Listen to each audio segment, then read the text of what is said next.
ठीक है, शाजिया आलमी जी बताइए कितनी जल्दी बन जाएगा एमएसपी के ऊपर कानूनी गारंटी को देने वाला कानून, बताइए।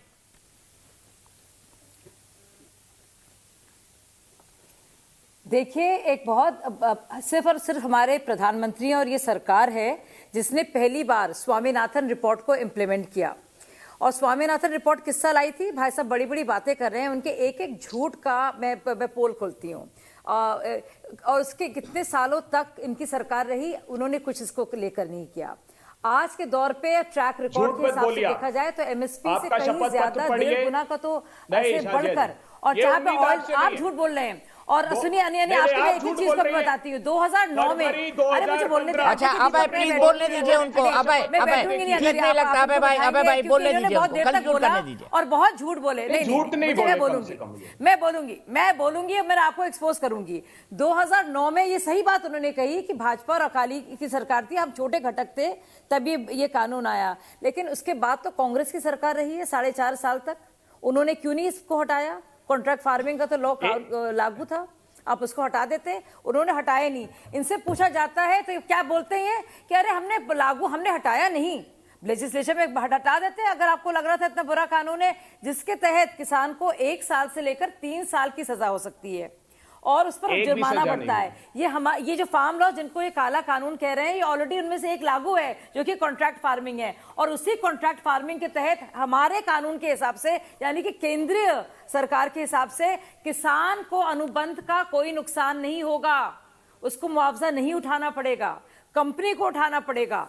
और सजा की प्रावधान और फाइन का तो ये बता दूं सच उन्होंने एनएसएसओ के सर्वे की बात की। अब हमारे देश में कुछ ऐसे इकोनॉमिस्ट हैं, जब भी डेटा आता है ना उसके साथ हेरफेर करते हैं, पर हम लोग भी बेवकूफ लोग नहीं है, हम लोग भी समझ जाते हैं। तो क्यों पैसे बच रहे हैं, कम बच रहे हैं? क्योंकि ब्लेंडिंग जो है, जो पहले साहूकार राज था आपके दौर में, जब बैंकों से पैसा नहीं मिलता था, इंस्टीट्यूशनलाइज नहीं थी लेंडिंग, अब जो है ज्यादा इजीली अवेलेबल है, इसलिए लोग जो है लोगों ने कर्ज लिए हुए हैं, उसकी वजह से पैसे कम बच रहे हैं क्योंकि उनको किस्तों में और चीजों के लिए देना होता है। जो लेंडिंग इंस्टीट्यूशंस बढ़ गए हैं और इतनी योजनाओं के तहत लोग जो है वो कर रहे हैं। ये है एनएसएसओ सर्वे का जो आया है। तो भाई साहब हम लोग जो जितना पढ़ रहे हैं ना, आपने यहाँ वहां से निकाल लिया है ना, वो हम सब जानते हैं।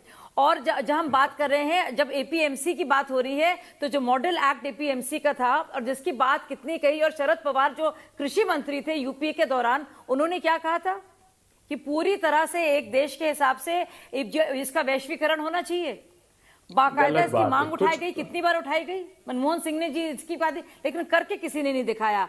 अब जो है अब गोल मोल बातें कर रहे हैं। और अगर पल्सेस की बात कर रहे हैं और एक्सपोर्ट इंपोर्ट का ले आए, लेकिन जो खरीद हुई है वो 75 गुना बढ़ी है 5 सालों से अब तक सिर्फ उसकी। और जहां तक खरीद एक बात है और उपज की बात है, धान की और गेहूं की, उसके आंकड़े में दे दूंगी। आप हमारे भाई साहब जो है उनको कहते नहीं बनेगा, यहाँ वहां से उठाकर बोलते हैं। इनके दौरान मैं खुद रिपोर्टिंग की है महाराष्ट्र के विदर्भ में, आपने भी की है, हम दोनों एंकर्स थे कौन बनेगा मुख्यमंत्री में। किसान मर रहे थे, खुदकुशी कर रहे थे, याद है आपको वो दौर?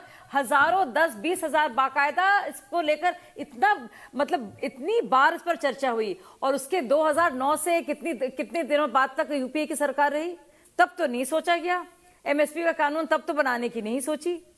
और बार बार नरेंद्र मोदी जी की रिपोर्ट की बात करते हैं, जब वो मुख्यमंत्री थे उसके भी 3 साल बाद तक इनकी सरकार रही और मनमोहन सिंह रहे। अब क्या हुआ?